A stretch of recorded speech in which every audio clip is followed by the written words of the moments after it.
I pledge pledge allegiance to the flag of the United States of America and to the republic for which it stands, one nation, under God, indivisible, with liberty and justice for all. Joe, who do you have with you tonight?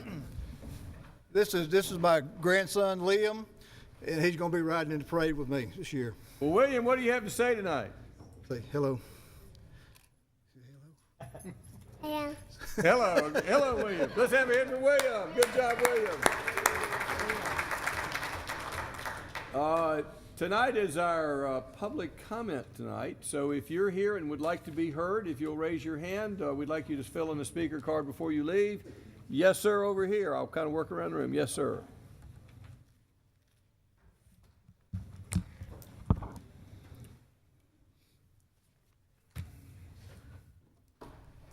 Good evening. My name is Lance Ledbetter, Sally Creek Subdivision, Roswell, Georgia. Happy to call Roswell my home for now 25 plus years. Not on? Can you hear me all right? Yes, sir. I'm going to hand these out real quick if I could. You'll just give them to Kay, she can pass them out. Yes, hand them to Kay, she'll pass them out. Yes, sir. That would help.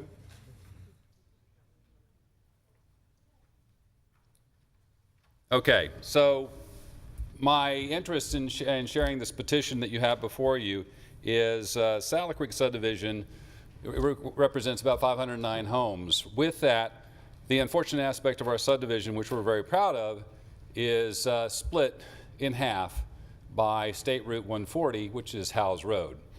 As you all are probably familiar with, there is a roundabout that is going in, is my understanding with Roswell DOT, starting first of the year. There's, as I understand it, date's not been specifically set. My understanding also is that both Roswell DOT and Georgia DOT have defined a plan that includes sidewalks and a crosswalk. We're very thankful for that will actually merge or allow us to access both sides of our subdivision that we have not had for over 35 years. So the request here, and I've outlined it for you, is the petition to actually fund that project. It's my understanding that both Roswell DOT and Georgia DOT have endorsed this combination of sidewalk and crosswalk, but the funding itself has not been approved. So I've laid it out for you, including the why considers for you, and I'm happy to answer any questions if anybody has any questions at this time. First, I want to thank you for bringing us to our attention.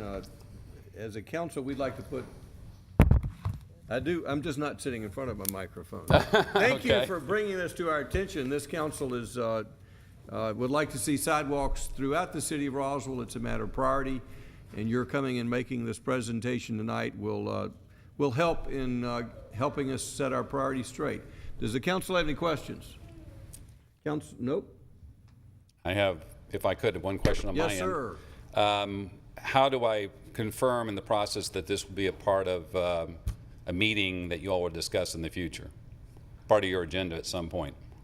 Well, Nancy Diamond is our transportation liaison, and we'll put it on the agenda for discussion. Didn't we have a sidewalk priority meeting? I have another job and I wasn't able to come to the priority. Did we address this in that meeting? Not specifically. I think, I remember we talked about this, and I'm sorry I don't know off the top of my head where it was, and I'm not sure if Steve has that off the top of his head, but maybe he can help us. Steve, you want to come forward to the microphone? How much it is and how it might get paid for. The normal cycle for capital projects is to put it in the capital budget. When is this project coming forward? I know if we're going to put sidewalks, the best time to do it is when it's under construction. When do we anticipate construction to move Mayor, forward? this project is on our list. It is it has been approved by the council for design. It has been designed, so it is absolutely shovel-ready project. It is not currently part of the funding mechanism for the Howes-Hemby roundabout, but it is on our list. It scores well, and we will apply the guidance of the mayor and council and see if it meets the next criteria. Well, let me ask a couple of questions. We have a normal budget cycle. When Yes, sir. do we expect them to break ground on this project? The House Henry Roundabout? Yes. Mayor, we are just in right-of-way acquisition now. We're probably going to need to ask for an extension for a variety of reasons that I can tell There you was a date later. I was looking for. I'm sorry? When do we expect to break ground? I will tell you optimistically, it'll probably be, it is probably about a year from now. All right, so here's where we are. We have plenty of time to put this in the budget cycle. This council likes to look at all of the projects, sort of score them, set priorities, so it will be part of the budget discussion. The next budget will be passed in June of 2015, which would be in time for this project if it is included. So that's the process. The council will consider how much did we improve in sidewalks last year? $500,000. $500,000 last year. That's sort of a typical number for sidewalks. It's a matter of setting priorities. So we encourage you in your neighborhood to follow that process and thank you for making your wishes known. Thank you. Appreciate your time. Who'd like to speak next? Yes, sir, come forward.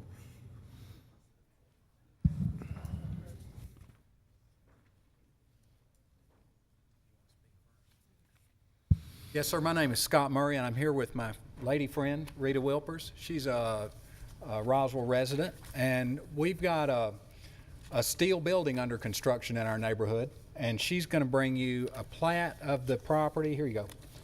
And some pictures of what's going up in that neighborhood. And we know that we can't change, and I've spoken to Mrs. Wynn about this on the phone. We know that we can't change the building that's currently under construction, but the building that is under construction is 4,200 square feet. It's a garage that will hold as many as 18 cars on the floor, and it's going to be a steel building structure, much like a warehouse.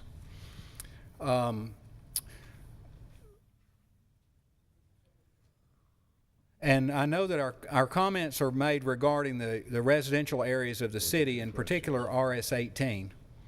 A comment that was made by a person in the community development area goes like this: if a building of this type were proposed for the commercial district, it would not be approved. And I'd like to encourage the council to prevent the construction of this type of building in the city residential areas in the future.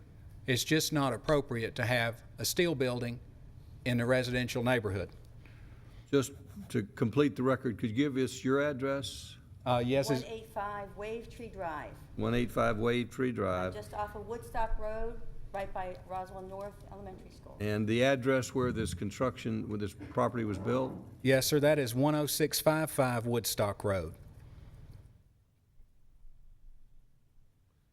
Thank you very much. Does the council have any questions or comments? Councilmember DiPolito. Thank you. I'm just unclear as to exactly where this is located. Do we have a map? You go out Woodstock, Canton out of Roswell and turn left onto Woodstock Road, heading towards 92. It's there's a road right after the Roswell North Elementary School, and this is the second house down on the right and right by Middleton Place subdivision.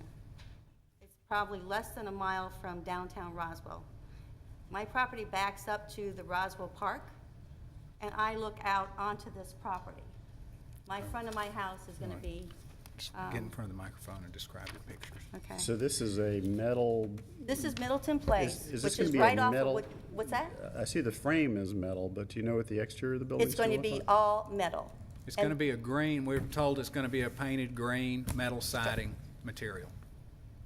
And the second picture you're seeing on there is the home that is right in front of this if you turn right onto Middleton Place, this is now his backyard. He had a beautiful backyard, wooded. The person that lives in this structure took these trees down. They were supposed to be diseased, and now he's putting up this metal structure that he has painted white. So he had a private backyard, and now he's looking at this. The third picture, or the fourth picture, is what I'm looking out my front kitchen window now. I'm going to be looking at this metal structure from my kitchen window. The homes across from this picture, the one house, they're all 3 rental properties. 2 of those rental properties to the left of that one house are owned by the individual that is building the structure. The third one is when I go into the backyard of the house to the right, is what the structure looks in comparison to his home, his driveway, and the next one is to his car. There's a car in one of those pictures. And you can see the magnitude of this metal structure. My friend says we can park 18 cars in this structure. There will also be a what kind of opening? A roll-up door. A roll-up metal door. So I'm hoping, instead of hearing on Saturday morning the Pledge of Allegiance, I'm not going to be hearing automotive noises. The next one is, Mr. Mayor? you'll see, Mr. Mayor? Hold on a second. Okay. Councilmember Dippley has a comment or question. Okay, a question for staff. I assume this is considered an ancillary building on the property, yes, and there are restrictions. This is for staff. You don't have to answer me. I assume that this fits the requirements of an ancillary building? Is that correct? Mr. Mayor, if I could, Yes, Ms. Councilmember Nguyen. I took this to staff, and what is in our current UDC is what was in our previous code. We did not change anything. The only thing we did was eliminate two things, which was the clothesline structures and that the principal building had to be built first before the ancillary building was built. That's the only two things that we took out. We heard from many of our stakeholders and our residents who did not want this changed because it would have taken away their rights, their previous rights. So I talked to staff about it, and since it was in the previous and we brought it over to the to the current, I felt it was not necessary to bring it to committee. Well, any council member can suggest a change to the current ordinance, and we appreciate your concern. I think you make some good points, and I'm sure it'll be discussed at council. Okay, I'd like to say a couple more things. Sure. If I can. And that is that in the current UDC, there is not a square foot limit on a building, of an accessory building. That got left out of the UDC. So the UDC relies on setbacks only to determine the size of an accessory building at this time. Okay? In the old UDC, they did have a requirement that the accessory building could not be any larger in square footage than the primary building. However, that was vague in that it was unclear if that limit referred to the ground coverage of the primary structure or the total multi-story square footage. So that was vague even in the old UDC, but now, even this building, you see the plat that we gave you, they could have put in a larger square footage building under the current UDC as it relies only on setbacks. And it seems reasonable to me that in a residential area of the city that a 4-car garage would be a good size accessory building, and at that would limit that to about 1,000 square feet for an accessory building. That would be a reasonable size garage. So, and further, we request that the architecture of the accessory should match the primary building. It shouldn't be out of character with the home or the neighborhood in which it's built. Thank you, sir, for your comments. All right, thank you. Who'd like to speak next? Mr. Mayor, may I just make Yes, one Councilmember clarification? Nguyen. There is still a minimum of square footage that's allowed that was not taken out of the old zoning is You mean a minimum or maximum? maximum, excuse me, the maximum size was not taken out. So what is the maximum size under the current ordinance? And let me find it real quick.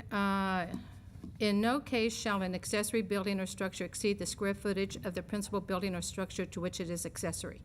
So that's under the current statute. It was taken out of the prior zoning code and put into the current, yes, sir. If we're wrong, please let us know, but that's Councilmember Nguyen was reading from the current statute. Who would like to speak next? Yes, come forward, please. I'm working this way.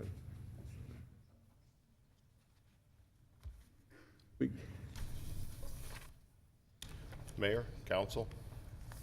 My name's Ian Mathis. I'm a resident at 1245 Cashiers Way in the Litchfield 100 subdivision. I'm also currently serving as the HOA president. Some of you may have received an email from me earlier today regarding a tower that we understand, since that email has been sent, has been permitted by the city and is apparently going to be proceeding forward.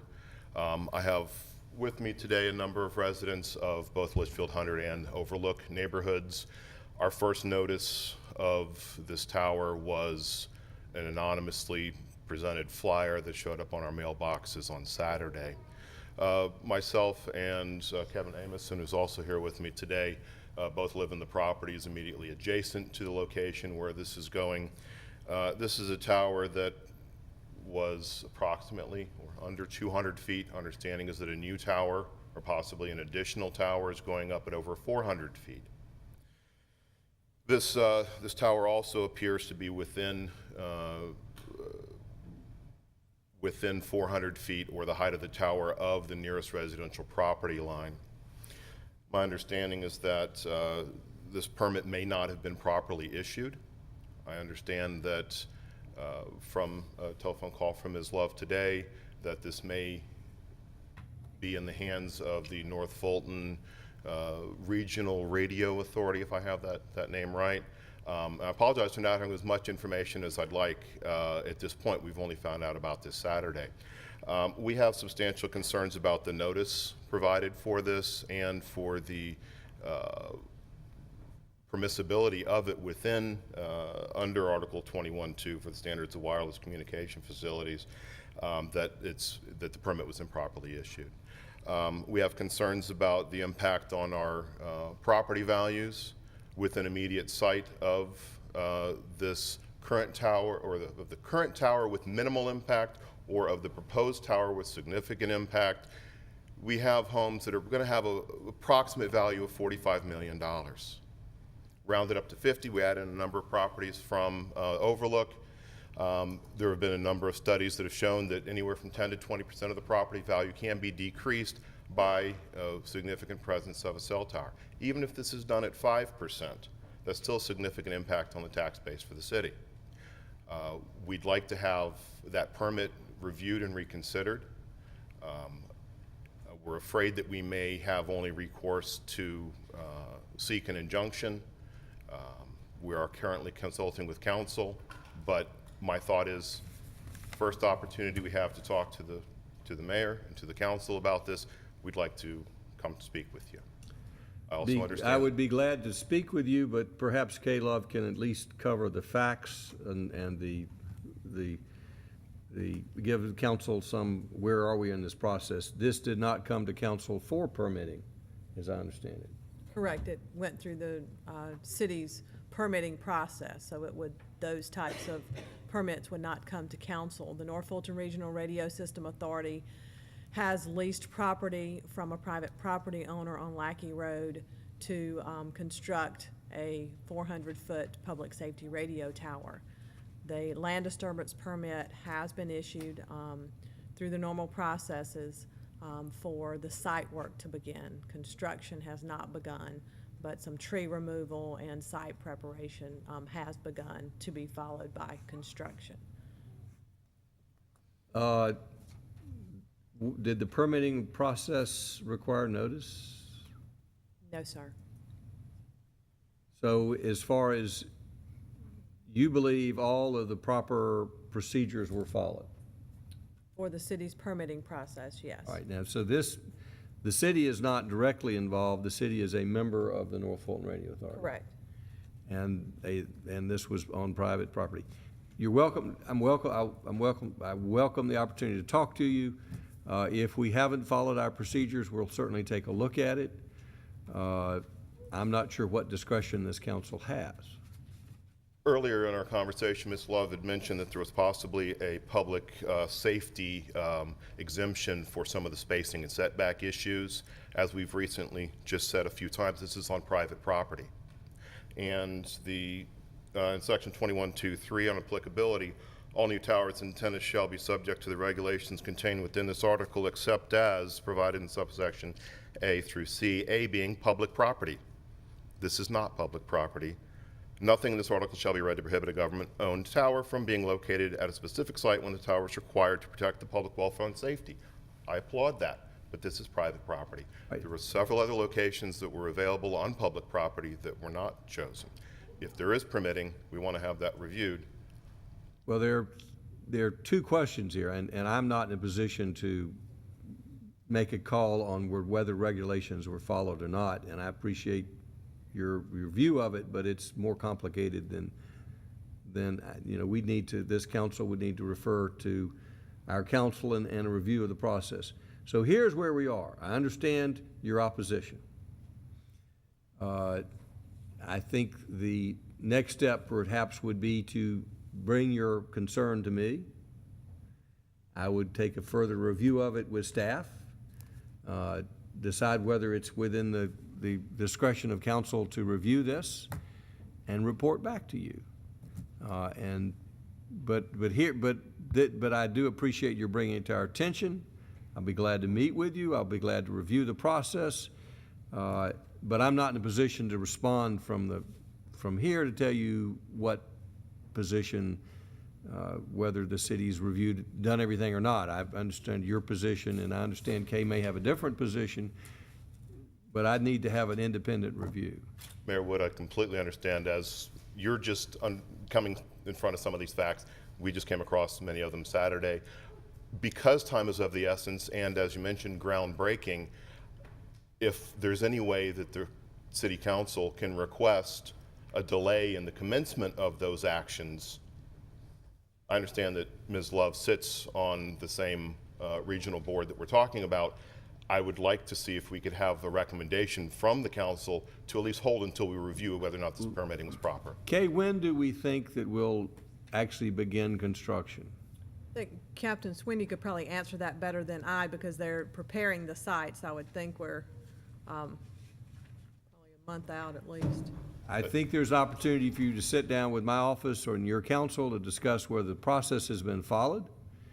But before I bring this back to council, I'd want to have all the facts on the table and to review whether or not the city has followed the process and what remedies we have as a city, if we do agree with you. Wonderful, I appreciate it. So I would encourage you to call my office, schedule a time to meet, and I will tell you we'll look at this promptly and not drag our feet, because I do think it's appropriate for the city to determine what the appropriate course of action is before we actually break ground.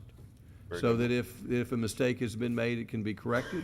Thank you. But as far as this council taking a position to either delay or move forward, I think we need to review our facts and our options. Your Honor, I appreciate your time. And they have already started with some environmental netting and have some equipment on the facility. So I'll be calling your office in the morning. Thank you, sir. Thank you, Council. Look forward to meeting with you on this. Yes, I'm over here and then I'll work back again.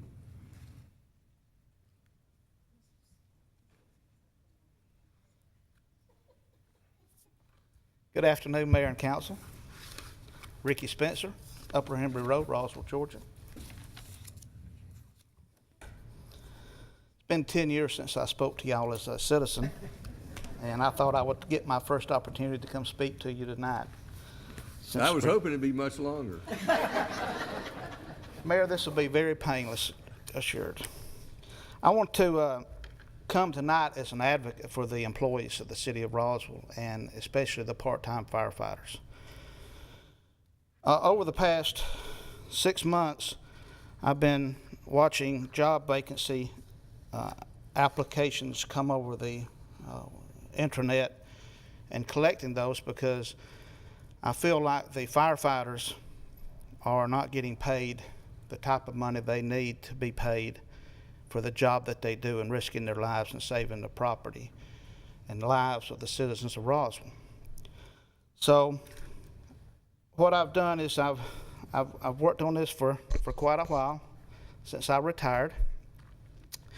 And I feel like I need to bring it to your attention to see if there's something that we can do to bring the pay of the part-time firefighters up to where it should be in accordance to or referencing the other part-time job applications that the city advertises. Just to let you know that the city of Johns Creek does pay its part-time firefighters $20 an hour. The basic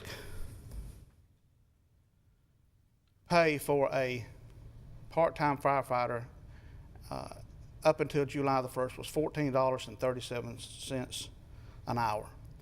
Since the 3% raise in July of this year, it went to $14.80. Now, I'm going to show you this piece of paper several times, but please don't go to sleep on me. I want to bring to your attention a part-time fitness instructor for the Recreation and Parks Department. Makes $17 to $40 an hour. A part-time firefighter makes $14.80. A part-time events programming, education, and volunteer coordinator for the Smith Plantation makes $15 an hour. Firefighters, $14.80. I hope you all understand where I'm going. Starting to get the drift. That's all right. After school enrichment instructor, $24 to $26 an hour.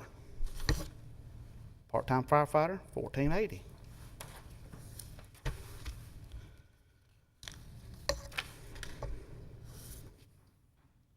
Part-time H and CA programs coordinator for Recreation and Parks, $16.50 an hour. Part-time firefighter, $14.80.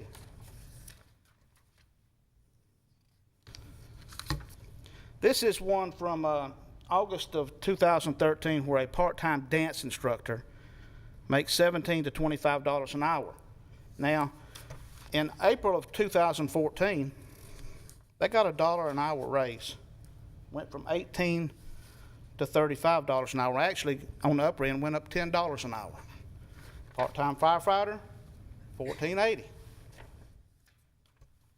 Now, some of my firefighters have went out and bought tutus because they think they would like to be dance instructors because they're going to make a lot more money working part-time. And I'm making a little joke. But what I'm trying to get across to you is you guys may or may not know, but our part-time firefighters are very underpaid for the job that they do. And I have heard the mayor and the council all say for many years that the employees are your greatest asset. And I think that we need to reward those people for being such a great asset. And the last raise we got was last year, I think, or a year before that, I don't remember, but it was 23 cents an hour for the part-time firefighters. This last raise we got in this year was 43 cents an hour. And that's just, it's not very comforting to the firefighters to know that they're getting paid this amount of money, but they still come and work here because it's a great place to work. And I agree with you, everyone that's sitting up there, we have a great place to work, and we have great firefighters. But we need to pay them what they're worth, because every year we lose 10 to 15 part-time firefighters to other departments because they're paying more money.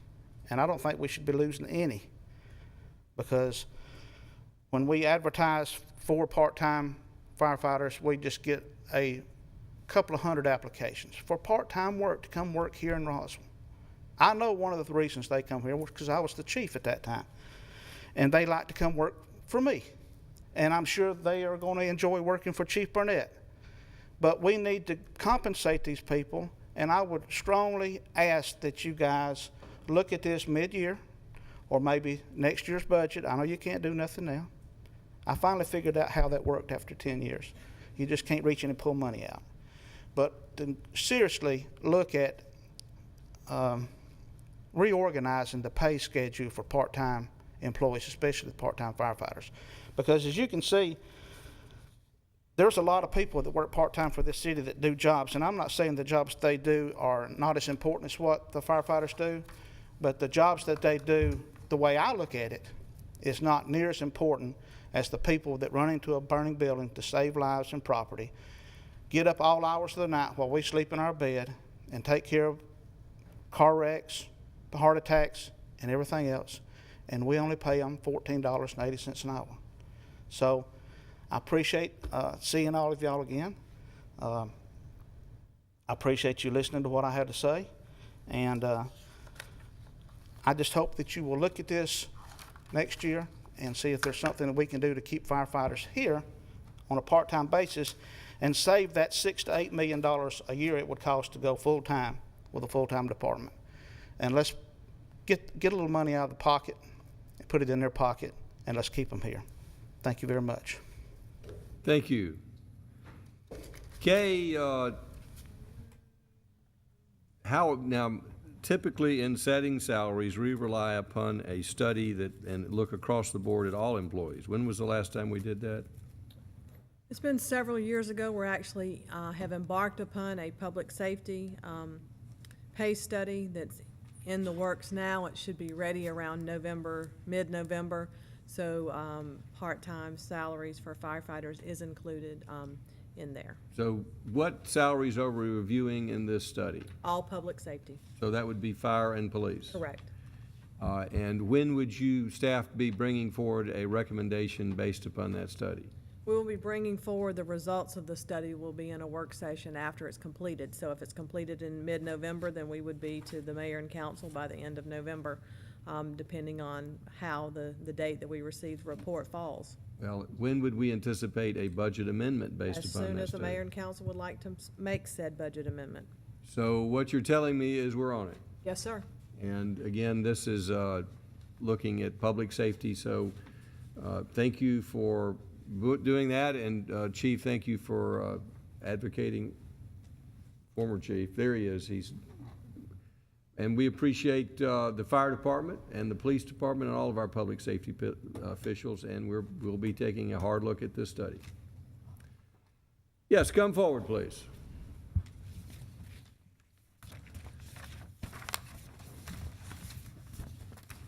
Janet Russell, 260 Willow Springs Drive, Roswell. First of all, I want to thank Mr. Spencer for bringing that up again. I go to the Firehouse #1 all the time. I love to bake and they love to eat, so I share my goodies with them, and they are fantastic. And I have been an advocate for giving our first responders a raise for a long time. I've asked you before, how much would they have to pay you to stand between a bullet and a meth addict that you really didn't think ought to live? Come on, let's step up to the plate here. This little rich city, we got plenty of money for what we want.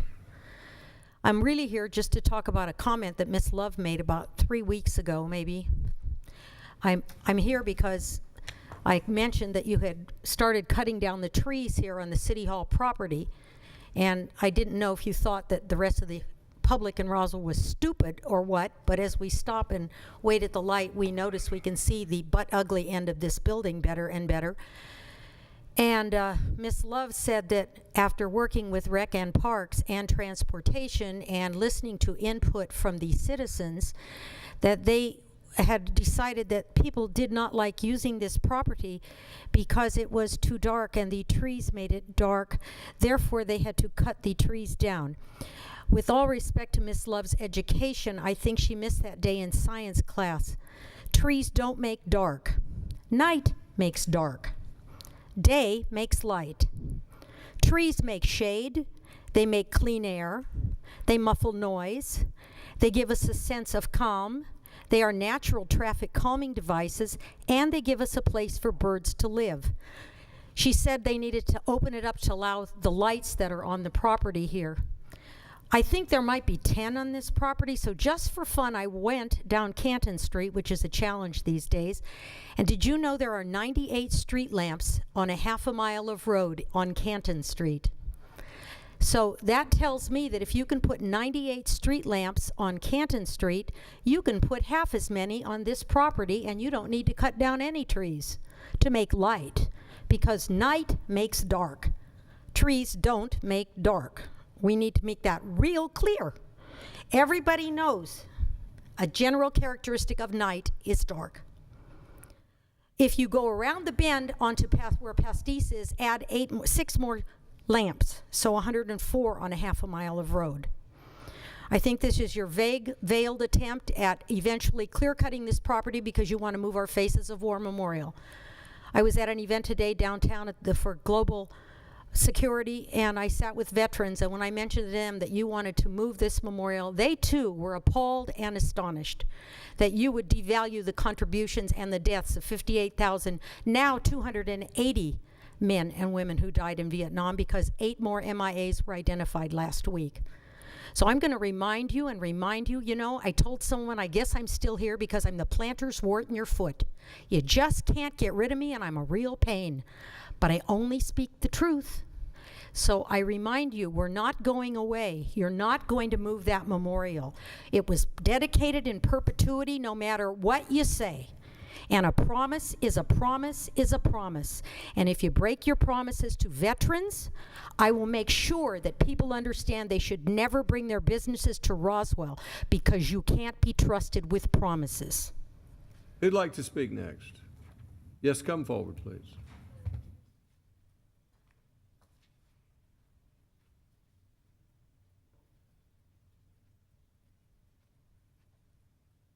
Good evening, Mayor, Council.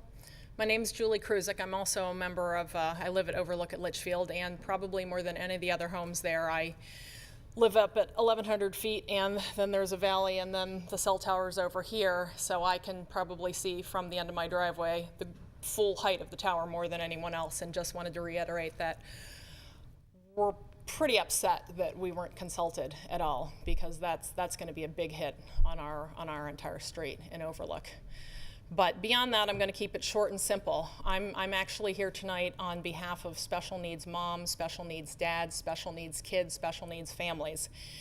And the city, several years ago, I found something. You know, I've got a 5-year-old autistic son. He's diagnosed with autism spectrum disorder. He's got sensory integration disorders. He's done fantastically, and he's in kindergarten at Sweet Apple now with a special needs teacher in the classroom. And we appreciate all that. But when you're diagnosed with a 2-year-old on the spectrum who's high functioning, who needs social skills, and you look around and you try to find social skills programs for 2-year-olds, for 3-year-olds, for 4-year-olds, they don't exist.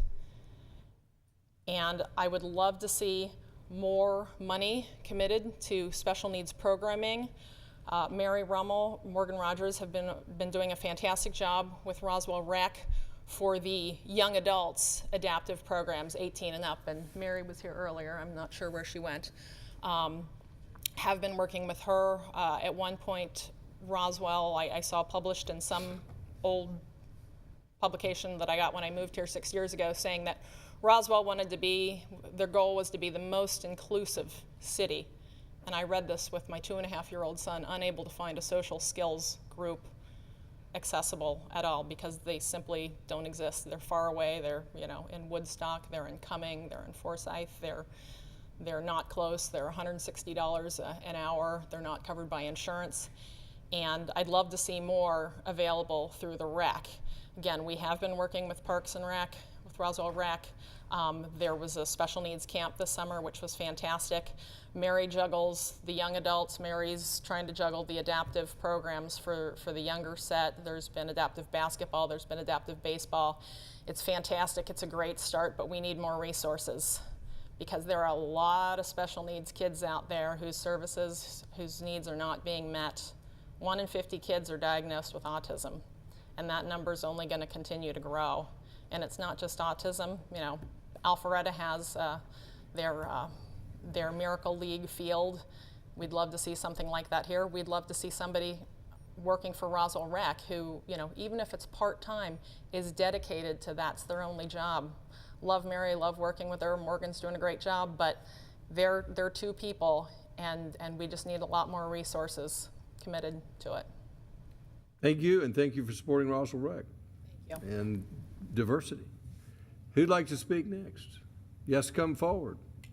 Senator Albers, a part-time fireman who has another job. Thank you, Mr. Mayor and Council. I came today to say thank you to you and to all the city employees of Roswell for each year embracing the Rotary Honorary Legacy Flight. For the last 6 years, and now will be the 7th year in April of 2015, you have provided the necessary support, the work from the fire department and the police department, the Parks and Rec, to make that an invaluable thing for those who have served us in uniform. And I just want to say thank you on behalf of the community and Roswell Rotary for your wonderful commitment to our veterans. Thank you. Senator Albers, thank you for supporting that program. And thank you for the service to the citizens you do as our senator. Thank you, sir. Thank you, Senator Albers. Who'd like to speak next? May I add something, please? Councilmember Price. I just wanted to have you make note that the actual date is April 14th, 2015. Thank you. That is for Honor Air. Yes. And that is the date they're flying to Washington. Correct. April Thank you. 14th. April 14th. If anybody wants to contribute to Honor Air, I'm sure that they'll be accepting donations. It's a community-sponsored trip for veterans to Washington, D.C. And how many Honor Air trips have we taken now to Senator Albers? This will be the 7th, and it's almost an annual event now. So great program. Does anyone else wish to speak?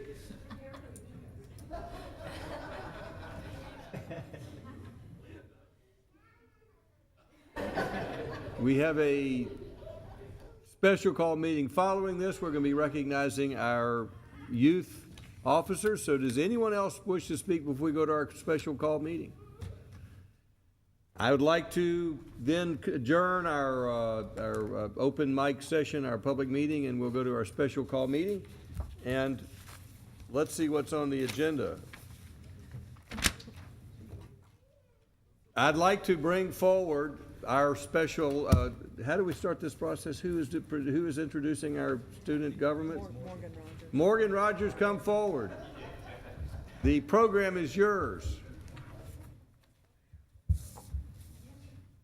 Thank you, Mr. Mayor. I wish we'd called us first and I could have let them deal with the citizens. I'm sure they would have done a much better job than I did.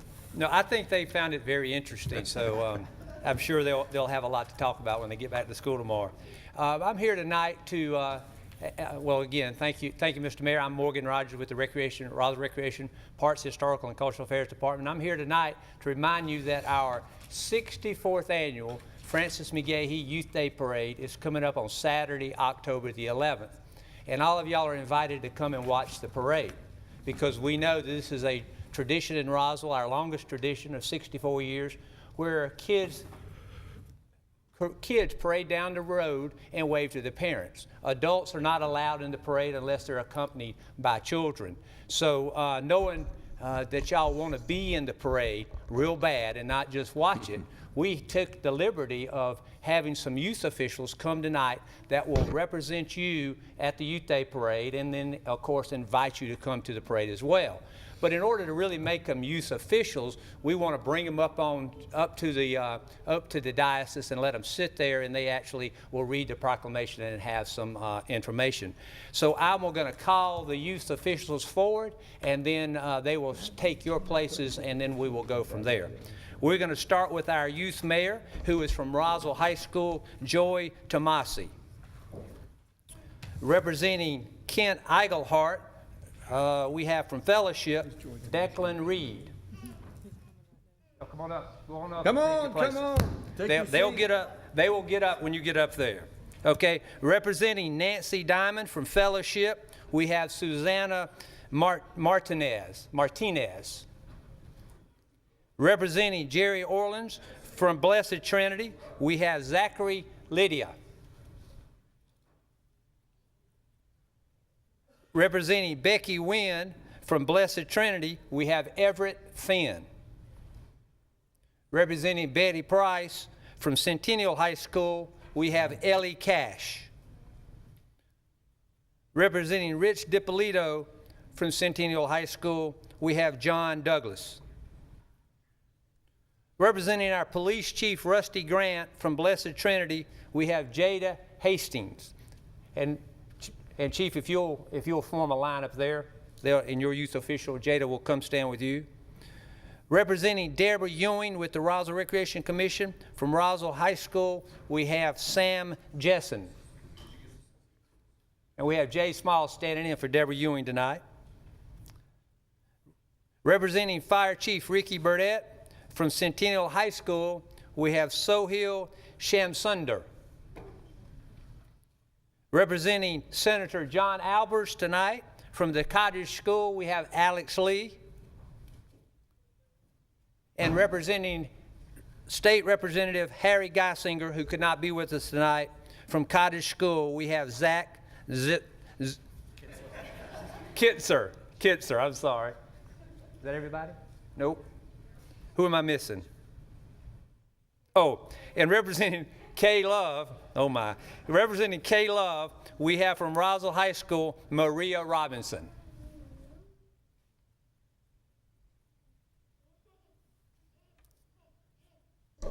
And Mr. Mayor, if it's appropriate now, I would like to turn the this part of the meeting over to the youth officials who have a short program. Yes,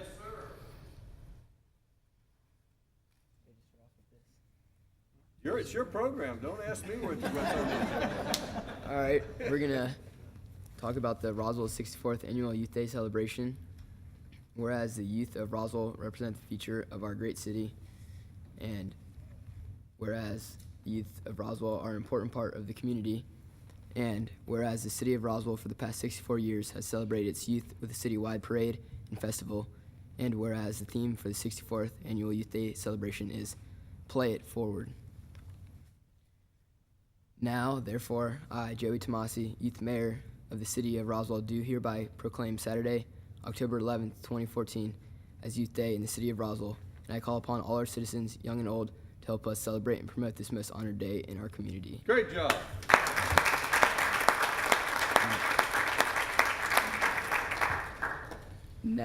Now I'm going to call on Miss Betty Price for a special announcement regarding Youth Day. Thank you, Joey. I would like to move this to Sam.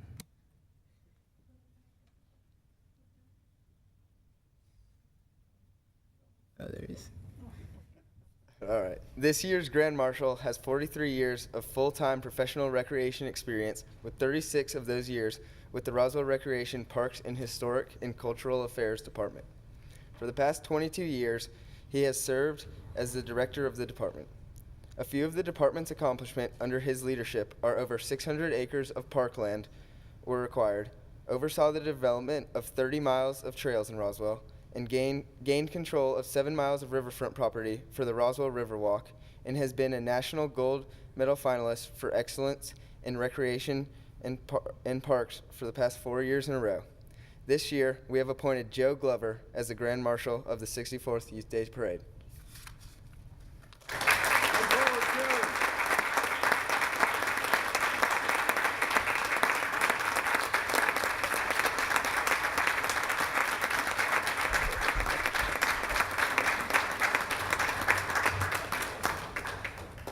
And Mr. Mayor, I think it would be appropriate for our Grand Marshal to introduce his Youth Day official. He brought his own with him. Joe, please come to the microphone.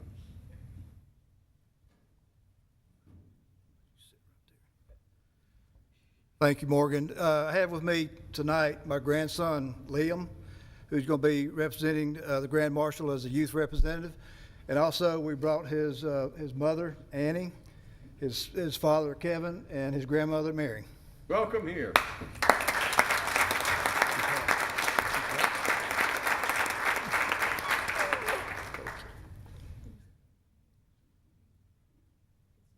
That would conclude the official business, but I'm assuming that the mayor and council would want their picture made with the youth officials. Let's see if we can get them to approve the consent agenda. I always like to do that. Ask if there's a motion to approve the consent agenda, Mr. Mayor. Is there a motion to approve the consent agenda? I make the motion to approve the consent agenda. I second the motion. Next, you ask if there's any further discussion. Is there any further discussion? Does anyone in the audience have any questions or comments regarding the consent agenda? You have to say that. Does anyone in the audience have any questions about the consent agenda? Seeing no hands up, I'll take a vote. No hands up. All right. All in favor of the motion, raise their hand. All in favor of the motion, raise their hand. Then you, for the record, how did it, what was the vote?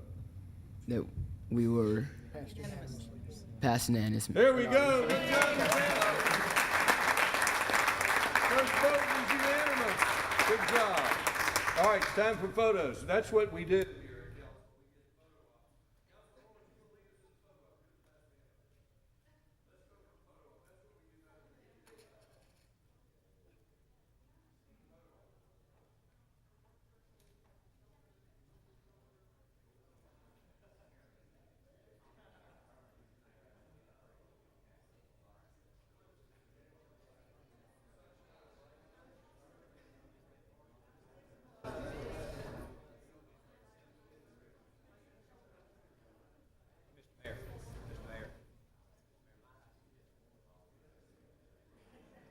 All right, two photos.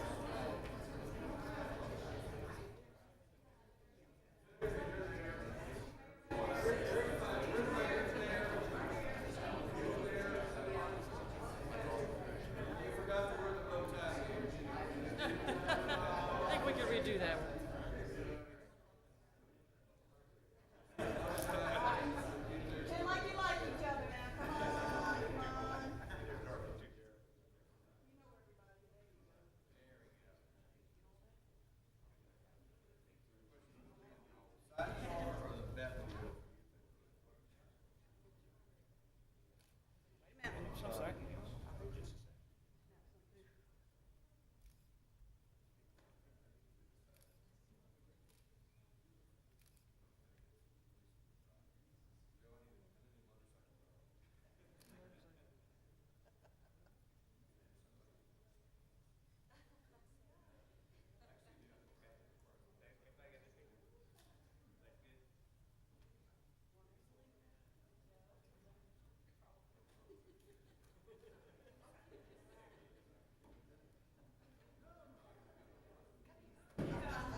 Good job, Morgan.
like 20 minutes before I got up. We can switch around. We'll get it right.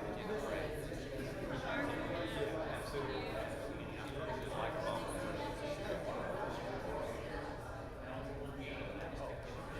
Y'all not through?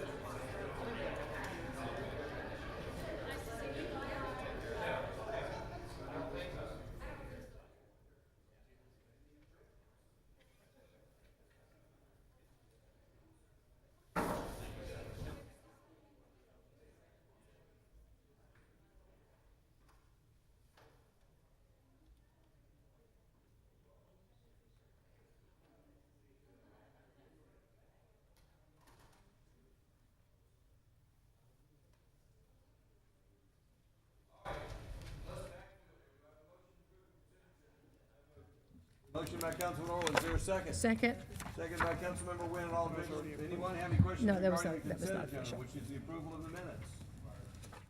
All in favor of the motion, raise their hands. Passes unanimously. Councilmember Wynn, liaison to Community Development Department. We'll call upon her. Thank you, Mr. Mayor. We only have one item as approval of a land use license for 14 Elizabeth Way, and Miss Alice Wakefield will be presenting tonight. Miss Wakefield. Yes, sir. It's the Fixed Pizzeria. Which is open, but this is a permit to operate on this. Well, there's some semantics that we're going to make sure that we get into, some things that we're going to make very clear what needs to be done. Okay, yes, as was mentioned, this is a request to fix a license for land use for Real Fix Pizzeria for the rear of 14 Elizabeth Way.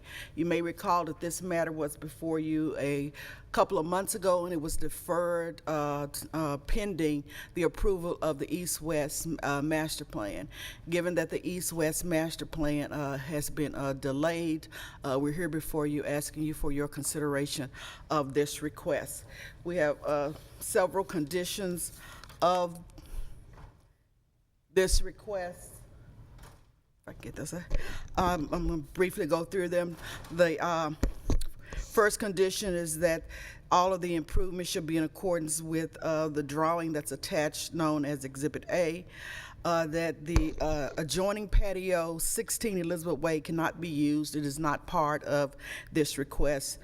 That the changes based upon the East-West Alley Master Plan may be implemented once it's approved without any additional cost to the city of Roswell. In other words, that the applicant, Real Fix Pizzeria, may have to make those changes at his cost. That the barriers and the furniture shall match all the specifications for sidewalk cafes. That at all time, Real Fix Pizzeria shall adhere to the Americans with Disabilities Act, which include the two chains the barrier to show that there is the clear passageway, and that engineering drawings are required to be submitted for the construction and for the appropriate inspection. We know that Real Fix Pizzeria has already installed those improvements, but those improvements have not been reviewed by a staff, and that the outdoor dining area will meet the standards of the UDC. I'll show you here, this is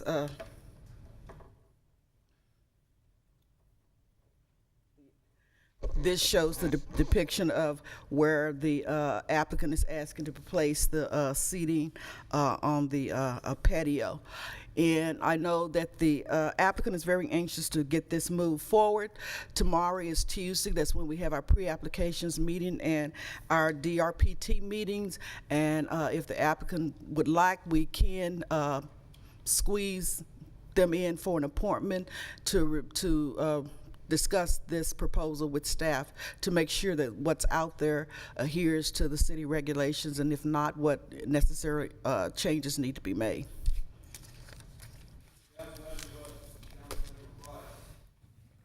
Yes, regarding item E, where it says including 2 chains between each set of columns, is the column same as a post? Yes, ma'am. All right, thank you.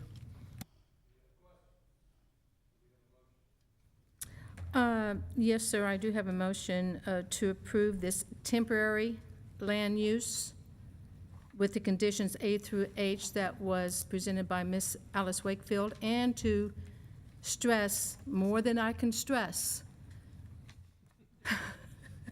you know, this is just giving permission to the applicant to move forward to get their permitting, inspections, and/or reviews. It does not give them the right to use anything until city staff signs off on it. I'm talking about the back end, and it does not include 16 Elizabeth Way. Other than that, that's my motion, is to move forward with conditions A through H as presented by Ms. Wakefield. Motion to approve by Councilmember Wynn. Is there a second? Second. Second by Councilmember Orr.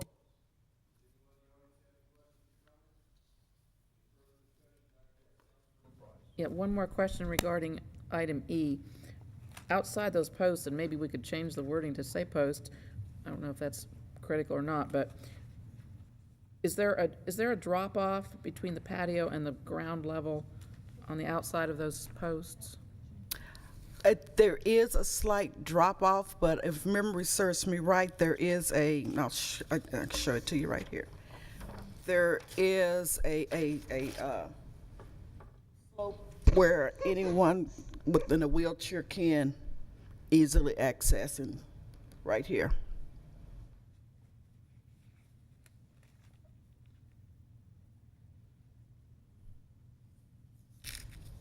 Any other questions?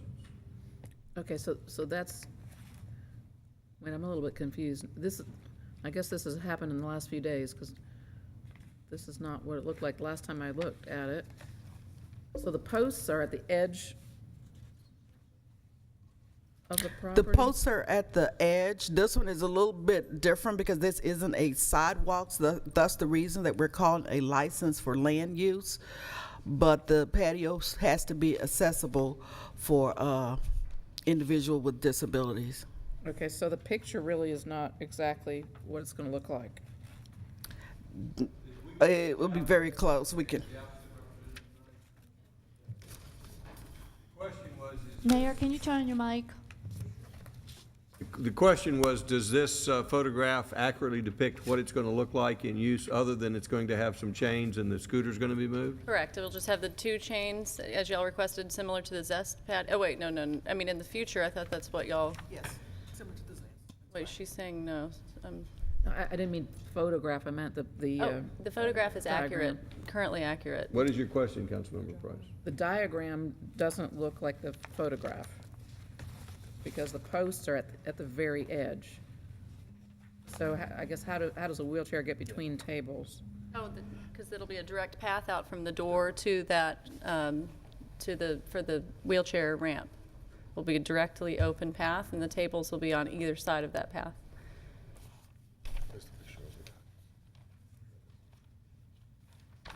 Okay, so the purpose of the posts is really what? This is a very. It's the enclosure Yeah, I'll put this required by drawing state up. We have a law. scale drawing here. So it doesn't have anything to do with the That's a scale ADA, drawing, really? Councilmember Correct. Price. It's Okay. state law. Okay, well, item E.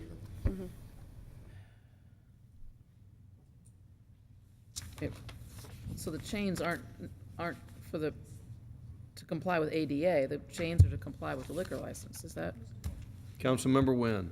Maybe I can clarify. The chains are part of the state law, but it's also part of the ADA because the chains cannot impede into the 5 foot that's required. So what they're saying is that the chains also have to be part of the requirement of the minimum 5 foot width for any wheelchairs. So where's That's the reason that's in there. That would be the entrance, the gap. as you're Exactly. going in. They cannot go 4.5 feet or 3 feet. It has to be a minimum of 5 feet between the post and the chains to allow ADA access. And the second chain is so if you're walking with a cane, you'll bump into the lower chain. Okay. And know it's there. Whereas if you didn't have the lower chain, the person with the cane might run into the chain. So upper that's chain, okay. also ADA. Okay. Yes, sir. So there's an ADA component. It's not required by ADA, but if you put up chains, it has to comply with ADA. We'll make sure it complies and that it's approved before it's used. Yes. Thank you, sir. Other questions? Any further discussion? All in favor of the motion, raise their hands. Passes unanimously. This time we'll hear from our city attorney. Mr. Mayor, the first item tonight is asking council to approve a property rights exchange at 11050 Crabapple Road. The property owners had signs previous or before a water line project went through there. When they went to put them back up, the location that they wanted was within the city of Roswell right-of-way. In order to comply with our sign code and not have an off-premise sign, the city is proposing that we exchange property rights, giving the owners the fee simple right to the property, and we retain a permanent easement over that so that we can use it for any public need in the future. Does the council have any questions? Do we have a motion? Yes, Councilmember Nguyen. Councilmember DiPolito. Thank you, Mr. Mayor. I just wanted to confirm that the location of the right-of-way on either side of this property is consistent with the, I guess, more narrow, or the portion of this strip closest to the street. So in other words, is the right-of-way consistent along Crabapple Road, or does it get narrower at this location? Mr. Asenbrack would have to answer that. I have no idea.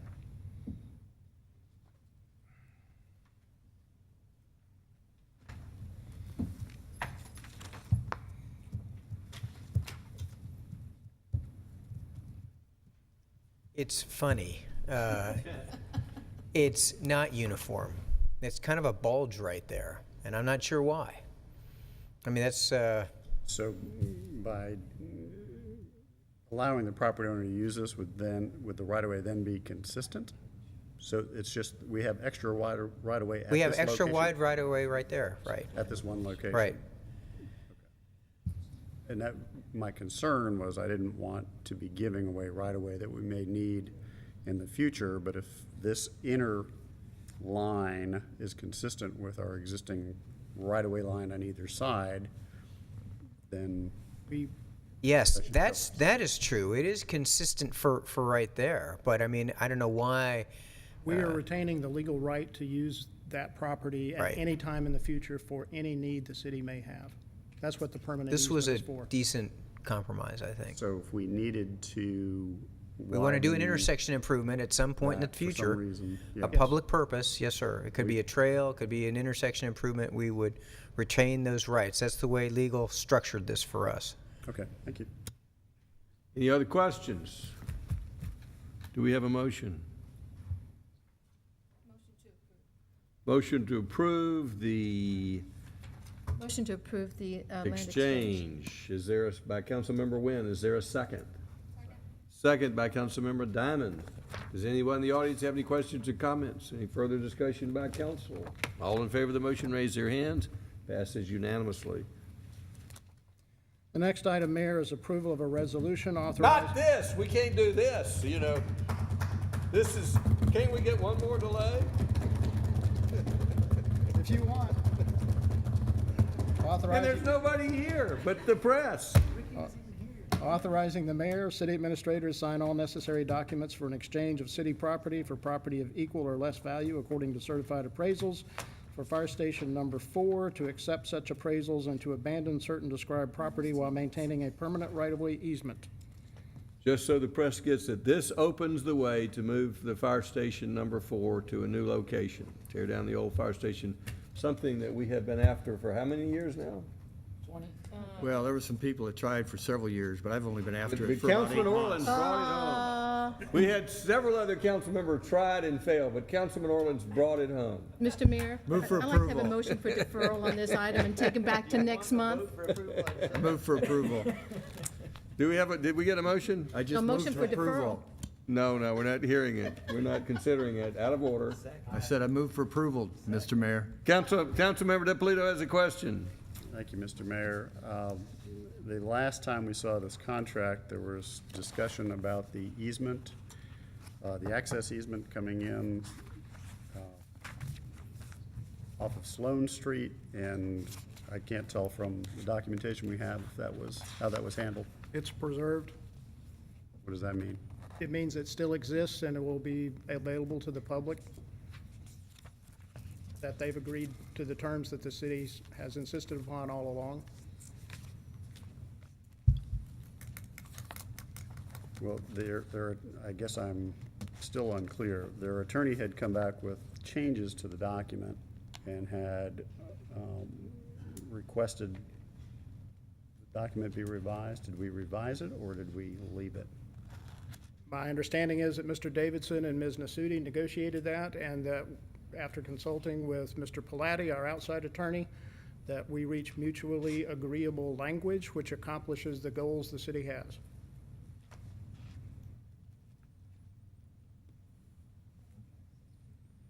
So to be more specific to Mr. Liberley, what is that question, the language that was agreed upon? Do you have it?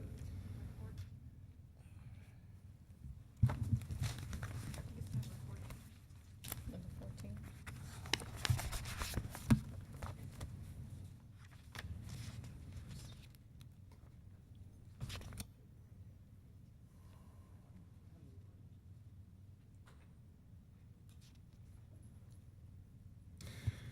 Yes, paragraph 14, seller hereby agrees to grant public access for vehicular and pedestrian purposes between Sloan Street and the current entrance to an alleyway, which entrance is shown on that certain ALTA/ACSM land title survey of Roswell Visitor Center for Kings Market LLC and Chicago Title Insurance Company prepared by GeoSurvey Limited dated July 29, 2014, last revised September 17, 2014, hereinafter the survey.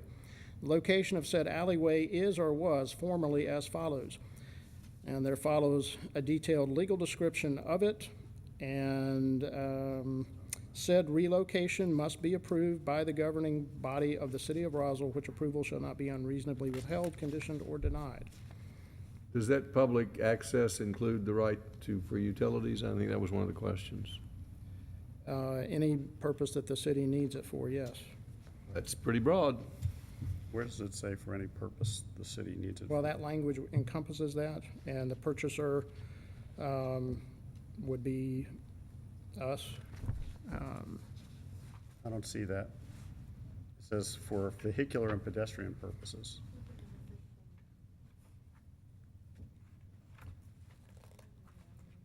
It says purchaser shall retain an easement over, across, and under that portion of property B described in Exhibit C attached hereto and incorporated herein by reference, the easement area for the installation, maintenance, repair, and replacement of sidewalks, utility lines, and other improvements completed by purchaser now or hereafter located in the easement area. I guess the point was, we were talking, we're the seller, though. Does the seller maintain a right for, My understanding is that it did. we're just trying to find that language. It doesn't read that way.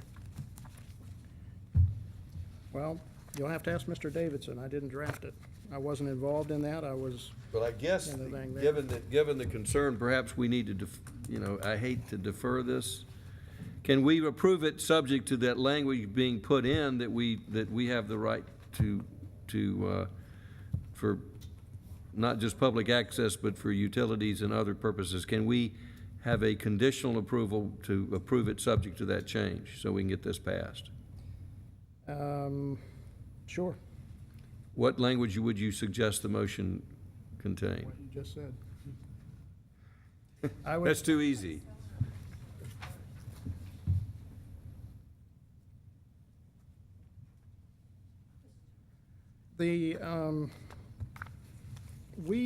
if you look at the contract, I believe Councilwoman Diamond, Kings Market is the seller, Roswell is the purchaser. But we're the purchaser. So when you read number 15, it says we've got the right to put. Why don't we be specific and amend it, say Roswell, because of the confusion between purchaser and seller, the city of Roswell, whatever, rather than change where it says purchaser, just go ahead and put the city of Roswell, because it is confusing. Mr. Mayor, Yes, I'd suggest that rather than do this on the fly, since this is a very important piece, that we defer it. Not that I want to defer it. I was joking. I thought we had this resolved. It is resolved. If you read 15, it is perfectly fine legal language that says we've got the right for utility installation. I'm just saying. I know, Mayor, but please let me finish. It says that we are the purchaser. It's consistent throughout the contract. You get to 15, purchaser shall retain an easement over, across, and under that portion of property B attached hereto and incorporated for the installation, maintenance, repair, and replacement of sidewalks, utility lines, and other improvements completed by purchaser and now or hereafter located in the easement area. I agree So with you. It's clear. It's clear. Well, is Exhibit C that the property that we're talking about, or is it, I was under the impression that was Exhibit B? Because when you look up under paragraph 14, it talks about the alleyway entrance. It talks about maintenance of property B. There are two different parts of the property. One is the access point, and then the other is the easement area. And the utilities are in the easement area described in Exhibit C, and I believe Exhibit B is a description of what has to be left open for access.